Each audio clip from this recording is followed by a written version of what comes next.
Graça e paz a todos os santos da internet, é um prazer ter você aqui para continuarmos o nosso estudo no livro de Daniel. Estamos aqui no Chronicast fazendo a série Universidade Babilônia, acompanhando aí a história de Daniel e seus amigos ao longo desse livro fantástico, cheio de sonhos, profecias, mas também com uma história maravilhosa de jovens que resolvem confiar em Deus. Terceiro capítulo do livro, um capítulo aí que conta uma história muito legal que você já deve ter ouvido, que é a história dos amigos de Daniel sendo jogado na fornalha ardente, né? E a gente vai refletir um pouco hoje nessa história, lendo aí atentamente cada linha, cada detalhe do livro, do capítulo, para a gente poder tirar aí algumas lições bem legais. Beleza? Quero te convidar mais uma vez para você acessar lá, youtube.com/cristãoscansados. Entra no YouTube ou então põe na busca lá Cristãos Cansados, canal Cristãos Cansados. Você vai achar muito conteúdo bacana lá. E também a gente está fazendo, em parceria com alguns outros amigos, a série do Contra a Cultura, longe de casa, tratando também de Daniel. Lá a gente vai abranger o livro todo, até a parte profética. Então não deixa de conferir, entra lá e eu tenho certeza que você vai gostar. Beleza? Então, quinto episódio da série Universidade Babilônia, a série especial aí do Chronicast, do site cristãoscansados.com.br. Hoje a gente vai então para o capítulo 3. E esse é o episódio 5, que se chama Dispostos a Serem Descobertos. Eu queria convidar você então para a gente começar a ler o começo aqui do capítulo 3 de Daniel, dos versos 1 até o 7. O rei Nabucodonosor fez uma imagem de ouro de 27 metros de altura e 2 metros e 70 centímetros de largura, e a ergueu na planície de Dura, na província da Babilônia.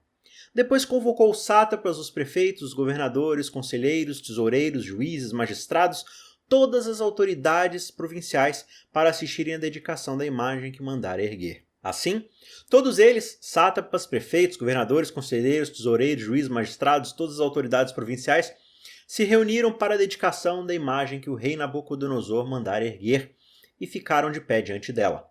Então o arauto proclamou em alta voz: "Esta é a ordem que lhes é dada, ó homens de todas as nações, povos e línguas. Quando ouvirem o som da trombeta, do pífaro, da cítara, da harpa, do saltério, da flauta dupla e de toda espécie de música, prostrem-se em terra e adorem a imagem de ouro que o rei Nabucodonosor ergueu. Quem não se prostrar em terra e não adorá-la, será imediatamente atirado numa fornalha em chamas." Por isso, logo que ouviram o som da trombeta, do pífaro, da cítara, da harpa, do saltério e de toda espécie de música, os homens de todas as nações, povos e línguas prostraram-se em terra e adoraram a imagem de ouro que o rei Nabucodonosor mandara erguer. Quando a gente chega então nesse trecho do texto, ainda mais se você já conhece aí o capítulo 1 e o capítulo 2, ou se você está acompanhando aí as séries que a gente está gravando, você já viu o que aconteceu no sonho do rei, em toda a questão que o rei já descobriu. E aí leva a gente a se perguntar o seguinte: o que faria alguém construir uma estátua de 60 côvados por 6, ou de 27 por 3 metros, arredondando aqui? Uma estátua um tanto ponto esquisito, desproporcional, né, de 27 por 3, algo bastante esquisito. Mas para que uma estátua tão alta, tão grande? É quase o tamanho do Cristo Redentor, se você for colocar em formas proporcionais. Talvez algo menor já bastaria, né? E aí, conhecendo o contexto do capítulo 2, onde tem o sonho, e Daniel explica o sonho para o rei: "Olha, rei, os reinos desse mundo são temporários, o reino de Deus é eterno." E após isso, Nabucodonosor ele se encontra diante de duas escolhas. Ou ele trabalha para o reino de Deus, ou ele vai trabalhar para o seu próprio reino, para o reino de Babilônia, o reino que ele está construindo. O rei poderia simplesmente ter dito: "Deus, o Senhor me deixou ser a cabeça de ouro, que é muito mais do que eu poderia sonhar, e no final eu ainda vou ser parte do seu reino eterno. Isso para mim é mais do que suficiente." Só que não é isso que ele faz. Ele transforma a revelação que Deus deu para ele, que é sobre Deus, para que ele se arrependesse, e ele transforma todo aquele cenário em algo sobre ele mesmo. Ele tira Deus do trono, tira Deus do foco e coloca a si mesmo, mais uma vez, no trono, no centro do trono. E é basicamente isso que a gente faz o tempo todo, né? A gente se pergunta: como assim eu sou apenas a cabeça de ouro? Olha para o meu reino. Como é que isso aqui não vai durar para sempre? Meu reino é imenso. Olha a estátua que eu construí aqui. Na verdade, assim, por que em vez de eu construir uma cabeça de ouro, eu não faço toda a estátua de ouro? Ahá, toda a estátua de ouro, muito bom. Então, Nabucodonosor ele pega essa dádiva de Deus para sua edificação, para sua salvação, e ele usa com orgulho, com soberba, para trazer adoração para si mesmo. E essa basicamente é a filosofia de Babilônia. E na igreja, será que é diferente? Às vezes a gente pega nossas doutrinas, nossas verdades, que são usadas para nossa edificação, nossa correção, nossa salvação, e a gente usa para quê? para se engrandecer, para achar que somos melhores do que os outros, para julgar os outros de forma a nos colocarmos superiormente a eles? A gente usa isso com soberba? Será que muitas vezes a gente não está inspirando aí o espírito de Babilônia? E aí Deus vai dizer o seguinte, olha, esse é o meu script. Você pode fazer parte dele se você quiser, eu te convido a fazer parte dessa história. Só que você também pode escrever o seu próprio script. Você pode fazer a sua própria estátua de ouro, pode ser a estrela do show, receber todas as estatuetas do Oscar, mas não esqueça o seguinte, quando a cortina se fechar, tudo que você construiu na sua vida é temporário e o meu reino vai vir e vai tomar conta de tudo. E basicamente essa é a mesma escolha que todos nós fazemos a cada dia. Essa é a escolha que você está fazendo hoje mesmo, agora mesmo. Você tem coisas que Deus te deu diante de você e você pode construir um império gigante com suprassumo de tudo, do bom e do melhor para você. Olha, muito bem, palmas para você. Na verdade, palmas não, um Tocantins inteiro para você. Mas saiba de uma coisa, tudo que você já conquistou na sua vida é temporário. Não dura. Os medos e persas vão vir e depois dele os gregos vão vir, os romanos vão vir, vão conquistar no seu lugar, vão tomar conta. E tudo que você conquistou vai simplesmente passar para a próxima parte. Só que nesse processo Deus está construindo um reino eterno, um reino que vai durar para sempre. E Ele te convida, você não quer fazer parte desse reino? E agora, literalmente, as coisas vão começar a esquentar na história. Veja o que diz o verso 8. Nesse momento, alguns astrólogos se aproximaram e denunciaram os judeus, dizendo ao rei Nabucodonosor, ó rei, vive para sempre. Puxa saco.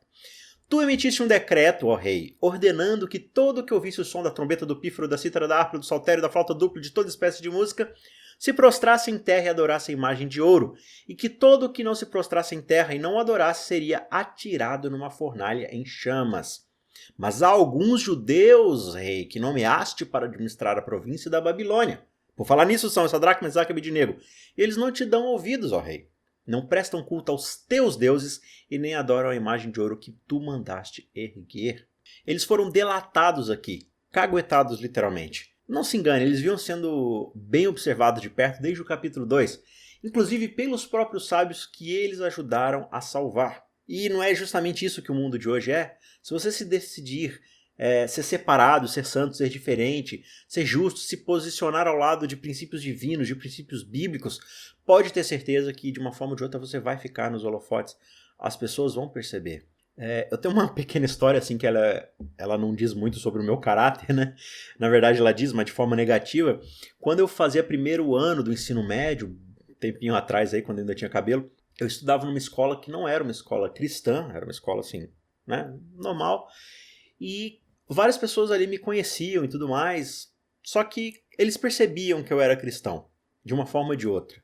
Eu não ficava falando o tempo todo sobre isso, eu era bastante tímido em relação aos princípios que eu acreditava. Um belo dia, a gente estava se preparando ali para fazer um trabalho em várias duplas, né? Tava uma conversação dentro da sala de aula, todo mundo ali conversando, gritando quase. O professor tinha saído da sala, tava todo mundo ali se emaranhando no meio de tudo. E tinha um dos alunos lá, um colega, que ficava me enchendo a paciência o tempo todo, torrando minha paciência, gritando meu nome. E aí, em determinado momento, eu já sem paciência nenhuma, não consegui me controlar e soltei um, por que você não vai? E aí eu mandei um palavrão. É impressionante frisar que nessa sala de aula, todo mundo falava palavrão. As pessoas não tinham muita educação, não tinham princípios cristãos, era normal para eles falar palavrão. Só que no momento que eu abri a boca e soltei um palavrão, houve um silêncio sepulcral na sala. Todo mundo ficou quieto e começou a olhar para mim. Esse é o belo testemunho que eu dei. As pessoas, elas ficam de olho na gente. É uma tremenda uma responsabilidade.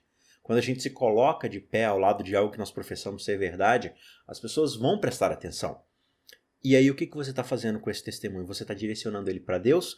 Ou você está desonrando o nome de Deus que você jurou ou que você se comprometeu a exemplificar? A expressão que eles usam aqui é muito impressionante.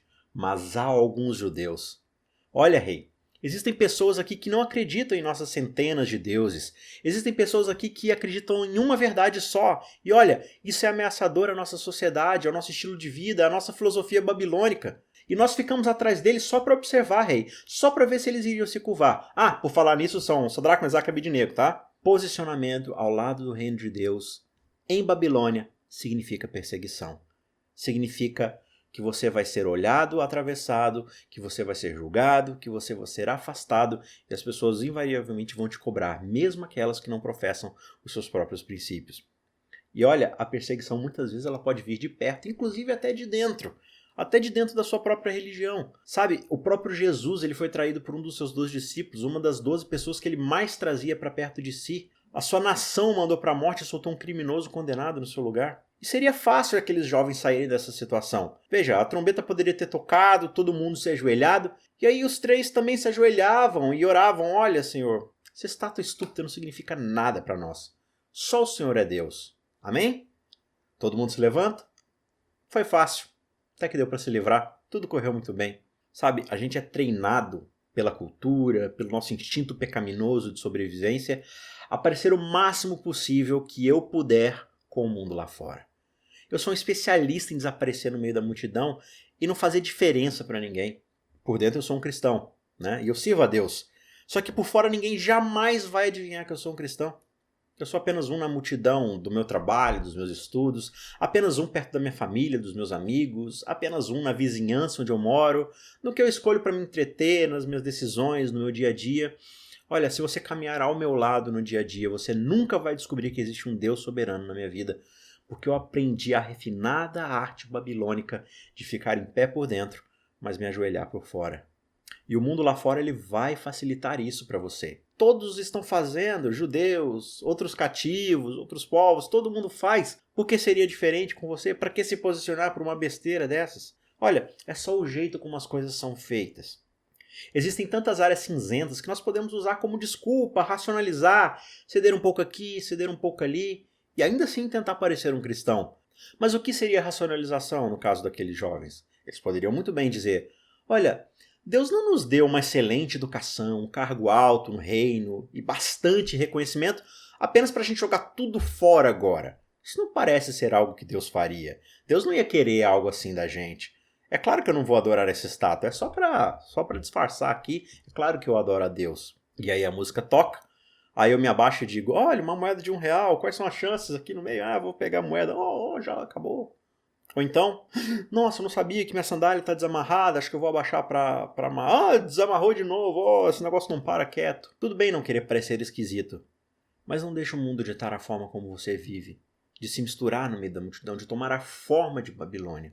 Paulo é muito claro em Romanos: não vos conformeis com este mundo, ou seja, não tome a forma, não tome a aparência, não se torne indistinguível do mundo. Pelo contrário, na vontade de Deus a gente se distingue do resto. Aqueles 3 rapazes estavam dispostos a serem descobertos no meio da multidão. Eles estavam dispostos a se destacar e não a se misturar.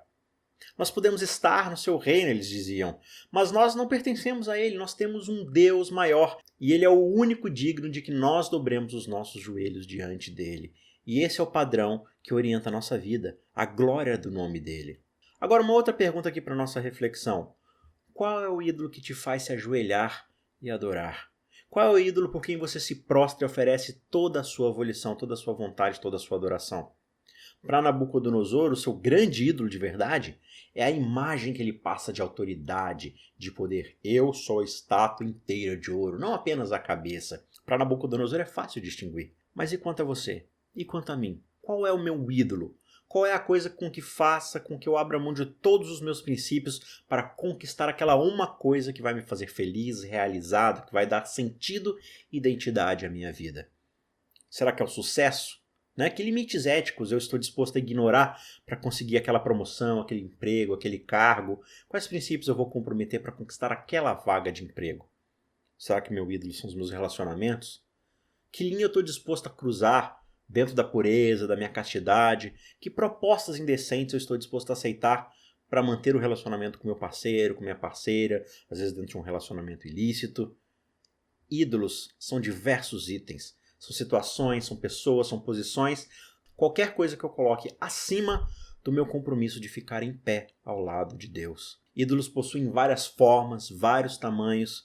Ninguém chega com uma estátua de 27 metros de ouro e te manda ajoelhar. Só que Babilônia apresenta para a gente várias propostas e várias situações diárias que nos fazem pensar: qual é o fator que determina as escolhas que eu tomo na minha vida?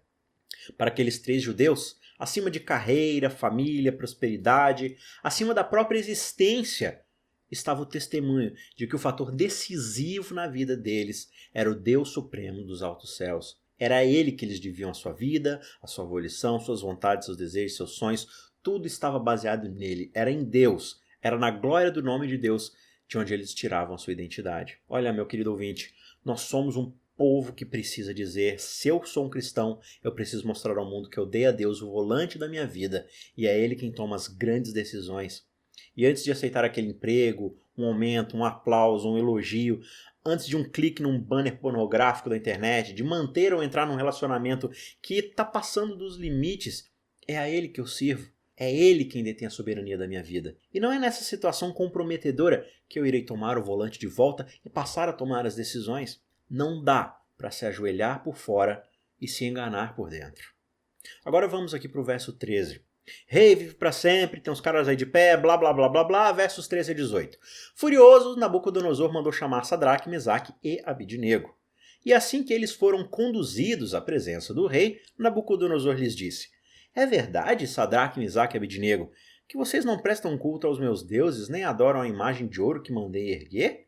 Agora, porém, quando vocês ouvirem o som da trombeta, do pífaro, da cítara, da harpa, do saltério, da flauta dupla e de toda espécie de música, se vocês se dispuserem a prostrar-se em terra e a adorar a imagem que eu fiz, será melhor para vocês, viu? Mas se não a adorarem, serão imediatamente atirados numa fornalha em chamas. E que Deus poderá livrá-los das minhas mãos? Sadraque, Mesaque e Abidnego responderam ao rei: ó Nabucodonosor, não precisamos defender-nos diante de ti? Se formos atirados na fornalha em chamas, o Deus a quem prestamos culto pode livrar-nos, e ele nos livrará das suas mãos, ó rei. Mas se ele não nos livrar, saiba, rei, que não prestaremos culto aos seus deuses, nem adoraremos as imagens de ouro que mandaste erguer. Olha, rei, não tem argumento aqui, não tem discussão. O Deus que eu conheço é mais real e mais tangível que essa imagem de ouro aí à nossa frente. E nós já firmamos um propósito nos nossos corações e nenhuma situação vai nos fazer mudar de ideia quanto a quem nós servimos. Deus vai nos salvar. E olha, mesmo se Ele não salvar, não importa. Isso aqui é temporário. Há valores, há questões eternas em jogo.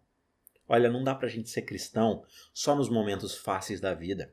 Babilônia ela nos ensina a pegar sempre o caminho mais fácil, sempre o atalho, sempre o melhor resultado para o próprio eu, o melhor para o meu eu.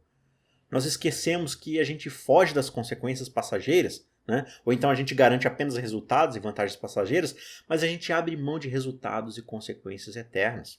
Só que aí você acabou de irritar o homem mais poderoso da época. Alguém que é conhecido por queimar pessoas vivas, empalar, arrancar os olhos. Provavelmente você deixou esse rei, esse cara aí, nervosinho, constrangido e desmoralizado na frente de todo mundo. O que vai acontecer? Aí entra o verso 19. Nabucodonosor ficou tão furioso com Sadraque, Mesaque e Abidnego que o seu semblante mudou. Deu ordens para que a fornalha fosse aquecida 7 vezes mais do que de costume e ordenou que alguns dos soldados mais fortes do seu exército amarrassem Sadraque, Mesaque e Abidnego e os atirassem na fornalha em chamas.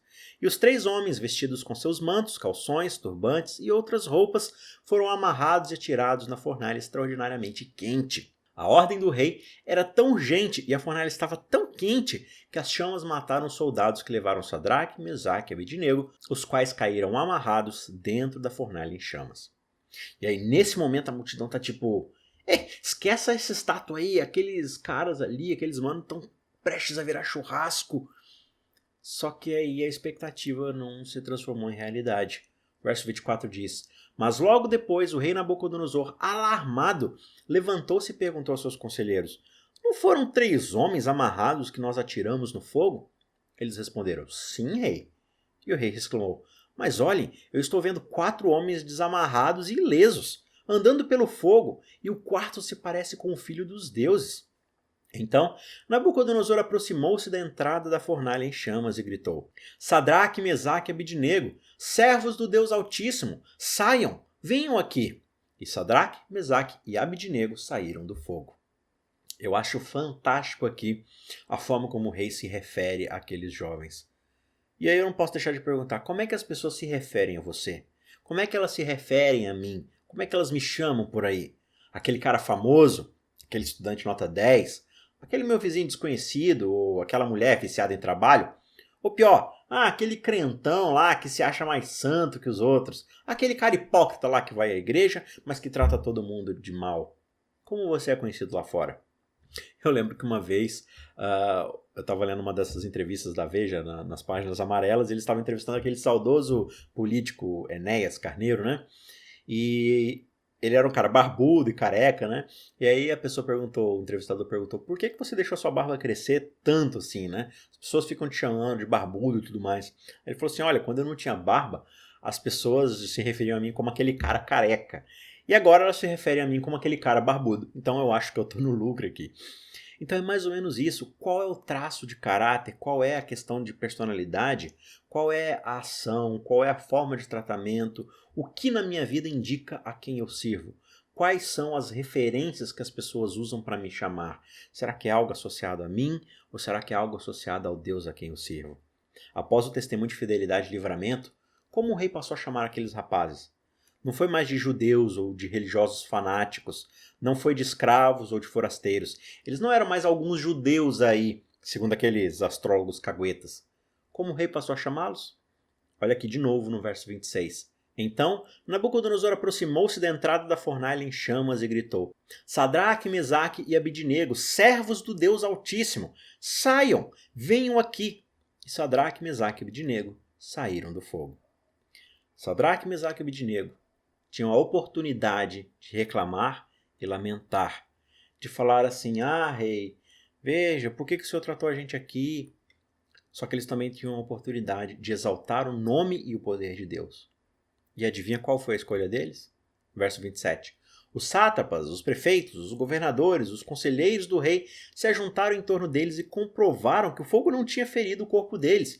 Nenhum só fio do cabelo tinha sido chamuscado. Os seus mantos não estavam queimados, e não havia cheiro de fogo neles. Disse então Nabucodonosor, Louvado seja o Deus de Sadraque, Mesaque e Abidnego, que enviou seu anjo e livrou seus servos. Eles confiaram nele e desafiaram a ordem do rei, preferindo abrir mão de suas vidas a que prestar culto e adorar a outro Deus que não fosse o seu próprio Deus. Eu acho incrível porque este capítulo começa com uma grande festa de adoração à imagem do rei e de seus deuses e termina com todas aquelas pessoas, todos aqueles líderes agora com a expectativa em cima de quem é esse Deus que livrou Sadraque, Mesaque e Abidnego. E esses três jovens ignoraram o que o mundo ofereceu como sucesso ou falha e apostaram a própria vida deles para se manterem fiéis aos padrões de Deus. Imagine a postura com que Nabucodonosor falou isso. Esses caras me desafiaram, o maior dos maiores, do mundo conhecido inteiro. Tudo para não adorarem outros deuses ou pessoas. E por conta disso, o próprio Deus deles interferiu e o salvou. E aqui em seguida o rei emenda ainda no verso 29. Por isso eu decreto que todo homem de qualquer povo, nação, língua, que disser alguma coisa contra o Deus de Sadraque, Mesaque e Abidnego, seja despedaçado e sua casa seja transformada em montes e montes de entulhos, pois nenhum outro Deus é capaz de livrar ninguém dessa maneira. Então o rei promoveu Sadraque, Mesaque e Abidnego a melhores posições na província da Babilônia.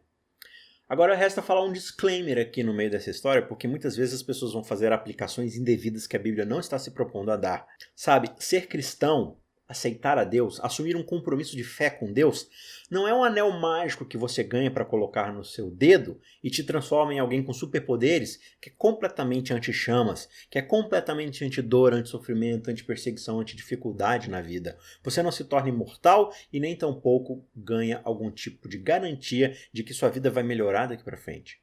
Não existe garantia nenhuma. Você pode ser fiel a Deus, você pode cumprir todas as promessas que você faz a Ele, você pode se dedicar a Ele, à igreja o tempo todo, seguir seus princípios, ter a fé completa nele. Isso não é garantia de que você nunca vai se queimar, ou se afogar, ou ser fuzilado, ou assaltado, ou atropelado, enfim, o que quer que seja.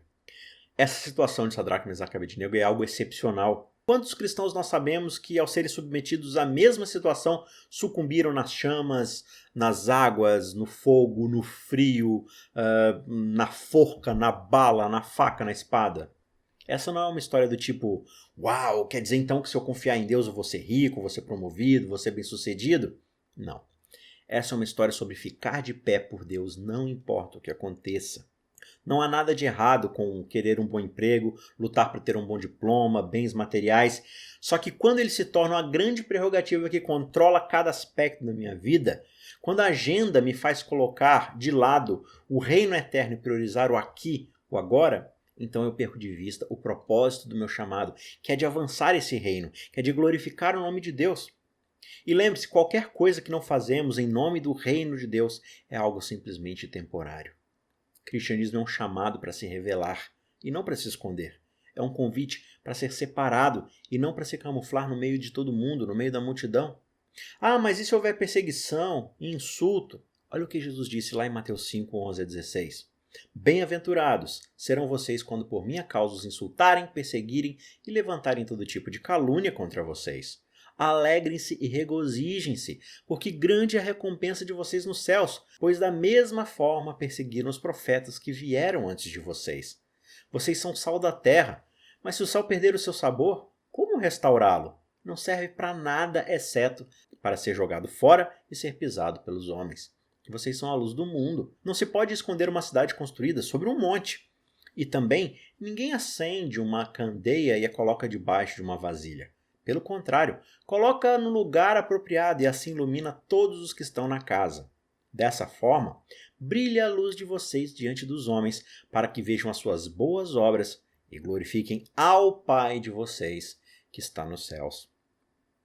Será que eu estou escrevendo a minha própria história temporária ou eu estou ajudando a escrever a eterna história do reino de Deus? Será que eu estou vivendo uma vida de anonimato ou estou vivendo uma vida que faça com que os outros exijam uma explicação? Por que você é assim? Por que você faz as coisas dessa forma? Por que você trata os outros dessa forma? Por que você se empenha tanto no seu trabalho dessa forma? Será que eu estou esperando que algo realmente grande, maravilhoso, fantástico aconteça antes de eu realmente começar a confiar em Deus? A minha vida está cheia de pequenas concessões aqui e ali, e ainda assim eu fico dizendo a mim mesmo que eu vou ficar firme nas coisas que realmente importam. Olha, que a sua vida seja para os outros um constante lembrete de que existe um Deus no céu. Não sacrifique o reino eterno pela proposta temporária de Babilônia. Qualquer coisa que seja preponderante na sua vida, no lugar de Deus, na hora de tomar decisões, saiba que isso é um ídolo e você precisa derrubá-lo. Você não pode mais ficar se ajoelhando diante dele, fingindo que do lado de fora tudo está normal. A filosofia de Babilônia é a mesma filosofia que nos ataca hoje. E o convite de Deus também permanece o mesmo. Seja fiel até a morte, e eu vou te dar a coroa da vida, e você será para sempre parte do meu reino.